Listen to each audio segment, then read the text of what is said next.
에너지 전환과 효율적 이용에 대해서 한번 살펴보도록 합시다. 우리 계속 뒤에 전기 발전기만 했는데 우리는 이번에 생태계 쪽으로 넘어와서 마지막 단원, 4단원에 대한 내용이고요. 오늘 배워볼 목차를 보면 먼저 수업을 배우기 전에 알아가는 형식으로 에너지와 함께하는 하루라는 일기를 한번 써볼 거고요. 그 다음에 에너지 전환과 보장, 그 다음에 에너지는 어떻게 효율적으로 이용 가능할지 간단하게 살펴보도록 합시다. 이미 뒤에서 다 배우고 왔던 내용이기 때문에 여러분들 좀 쉽게 이해할 수 있을 겁니다. 그러면 학습 내용 엿보기가 교과서에 나와 있을 텐데요, 얘들아. 요거 숙제입니다. 쌤이 지금 온라인이기 때문에 확인하지 못하지만 여러분들 일주일 끝나고 수능 끝나고 학교 월요일날 오게 되면 맨 처음 쌤이 할 일은 오늘의 일기 검사할 겁니다. 그래서 쌤이 예시를 준비했는데 이런 형태의 오늘의 일기를 A4 용지나 빈 종이에 그리고 적어와서 선생님한테 제출할 수 있도록 안 해온 사람들 벌점 줄 거니까 꼭 이거 숙제로 일기 써 보도록 하고요. 이때 날짜 중요합니다. 날짜는 수업하는 날이 들어가야 된다, 얘들아. 수업하는 날, 날짜 적고, 날 썼고. 오늘 일기에서 이렇게 예시처럼 이쁘게 꾸며서 작성해 올 수 있도록 합시다. 그러면 요거는 일단 넘어가고요. 우리 본격적으로 에너지나 무엇인지 살펴볼 건데요. 우리 에너지란 일을 할 수 있는 능력을 에너지라고 합니다. 교과서에 밑줄 치시고요. 에너지라고 굵은 글 있는 부분에 에너지 밑줄 치고 일을 할 수 있는 능력 밑줄 칩니다. 그래서 이러한 에너지는 우리가 이때 동안 배웠던 에너지 종류, 빛 에너지 있을 수 있고요. 운동 에너지, 위치 에너지, 화학 에너지, 열 에너지, 파동 에너지, 전기 에너지 등등 이런 여러 가지의 에너지들이 있다 해서 우리 교과서에 있는 그림을 보면 빛 에너지, 그 다음에 포텐셜 에너지, 운동 에너지, 화학 에너지, 파동 에너지, 전기 에너지, 열 에너지 나와 있습니다. 이때 얘들아, 이 포텐셜 에너지와 운동 에너지의 합을 우리는 뭐라고 부른다고 했더라? 역학적 에너지라고 부른다고 했고요. 이런 에너지의 종류들은 우리가 아는 내용이기 때문에 교과서 밑에 있는 글 읽어보시고요. 넘어가도록 합시다. 그러면 우리 이제 해보기 264쪽에 보면 휴대전화에서 일어나는 에너지 전환은 어떤 게 있는지 나와 있습니다. 264쪽에 해보기를 봅시다. 해보기 보면 다음과 같은 사진이 나타나 있고요. 나 그림을 한번 그려보라고 했는데 여러분들 멈추고요. 나 한번 그림 그려보세요.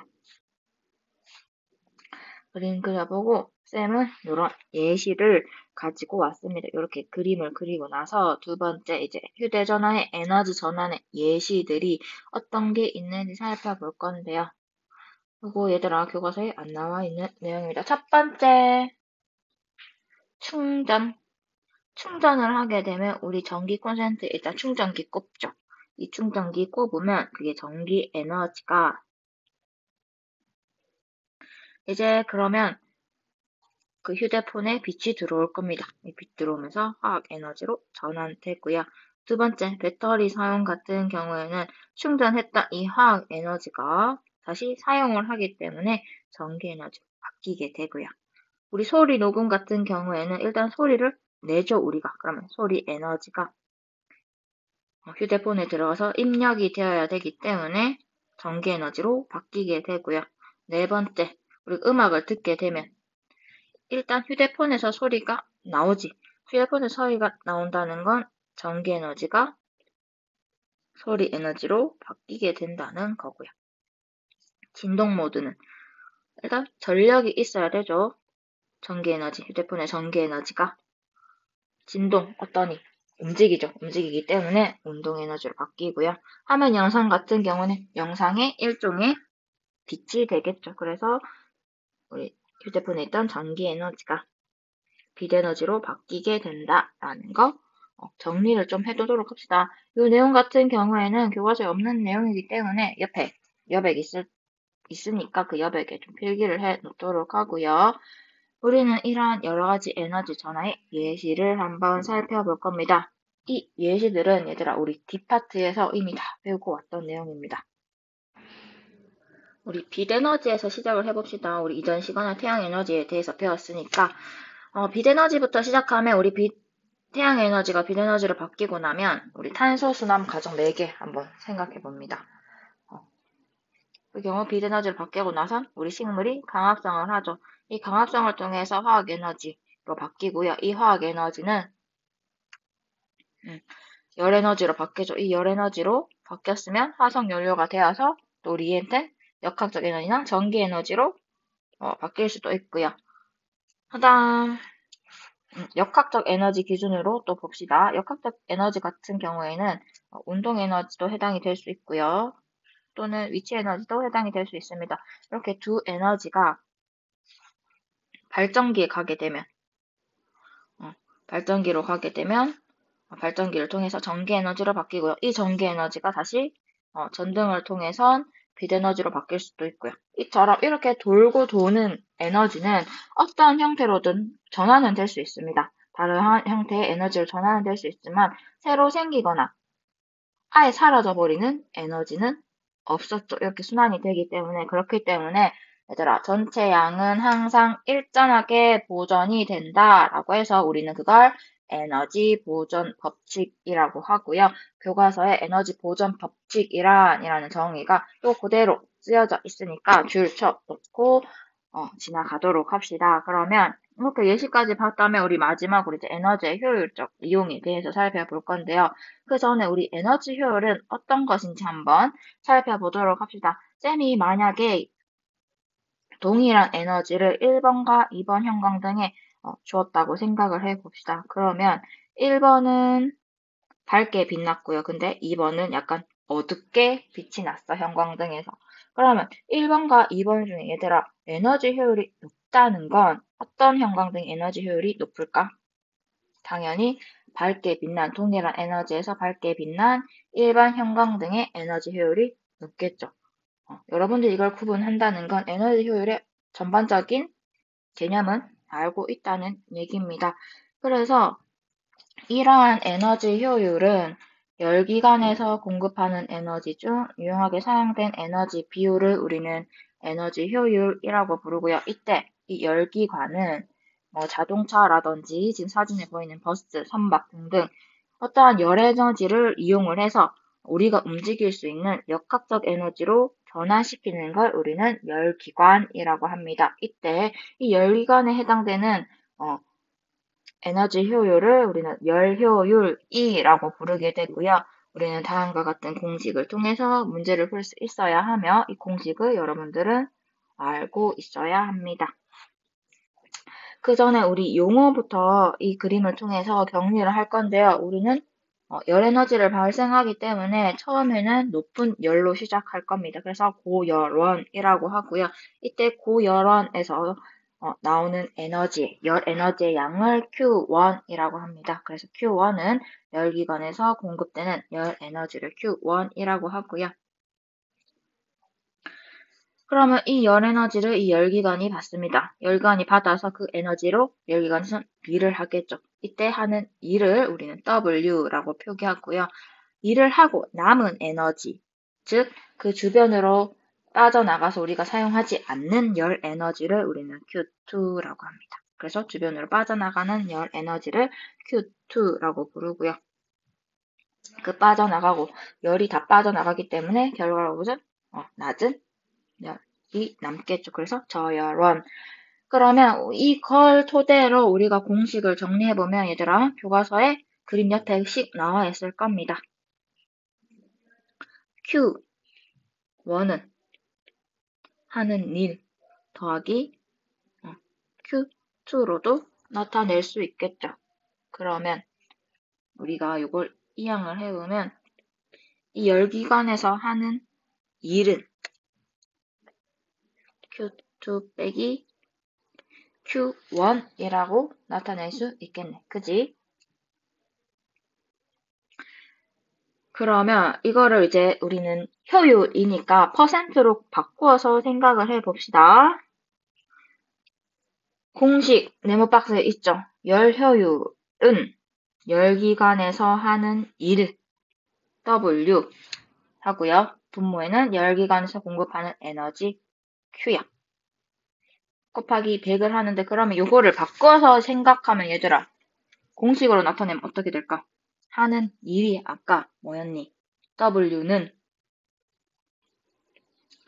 Q2 빼기 Q1이었고요.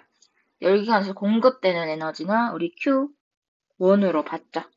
그래서 요거를 정리를 해보면 Q1분의 Q2 빼기 Q1 곱하기 100을 할 경우 우리가 열 효율을 구할 수 있다라는 이야기와 동의하게 되겠죠. 그러면 그걸 우리는 해보기를 통해서 한번 열 효율을 구해볼 건데 여기는 친절하게도 엔진이 하는 일을 줬어.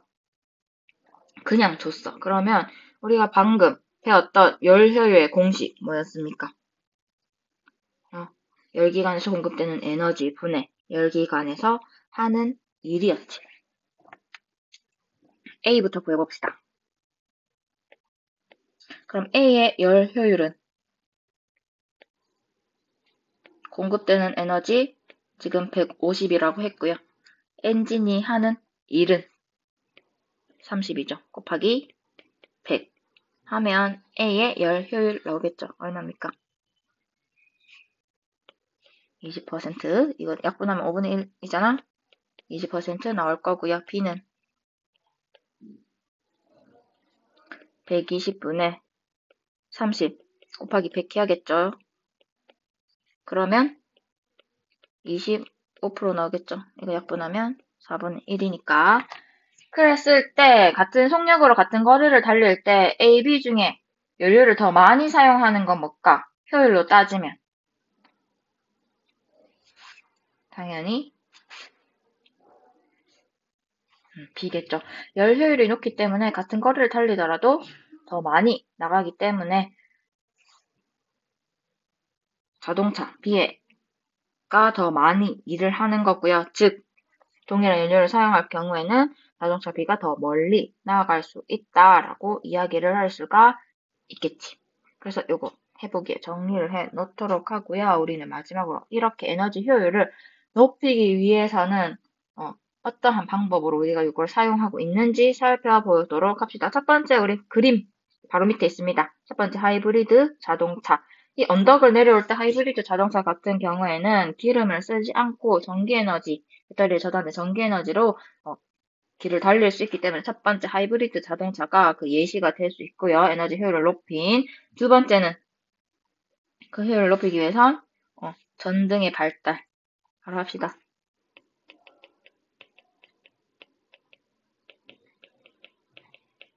옛날에는 기름 램프를 썼다면 에너지 효율을 점점점 높이는 방식으로 현재는 LED 등을 사용하고 있죠. 그 다음 두 번째 우리가 사용하는 전기 제품들 잘 보세요. 세탁기라든지 전기밥솥이라든지 전자레인지 심지어는 자동차에도 이렇게 에너지 소비 효율이 등급으로 표시되어 있습니다. 우리가 사용할 수 확인을 할 수 있도록 그래서 두 번째로는 등급 표시하는 거 그게 하나의 방법이 될 수 있고요. 그 다음에 마지막 세 번째로는 대기 전력가 저감하는 우수 제품에는 요 마크가 표시되어 있어서 이 제품을 사용할 경우에는 에너지 절약이 좀 효율적으로 될 수 있겠구나라는 걸 우리한테 알려주는 거지. 표시를 함으로써. 그럼 얘들아 여기까지 하면 벌써 에너지 효율에 대한 파트가 끝났습니다. 그래서 오늘은 여기까지 수업을 하도록 하고요. 나머지 시간에 교과서 읽어보고 내용이 쉽고 별로 없기 때문에 복습 꼭 하도록 하고요. 내가 맨 처음에 얘기했던 숙제 꼭 해오도록 하시고요. 그럼 오늘 여기까지 합시다. 수고했습니다. 안녕.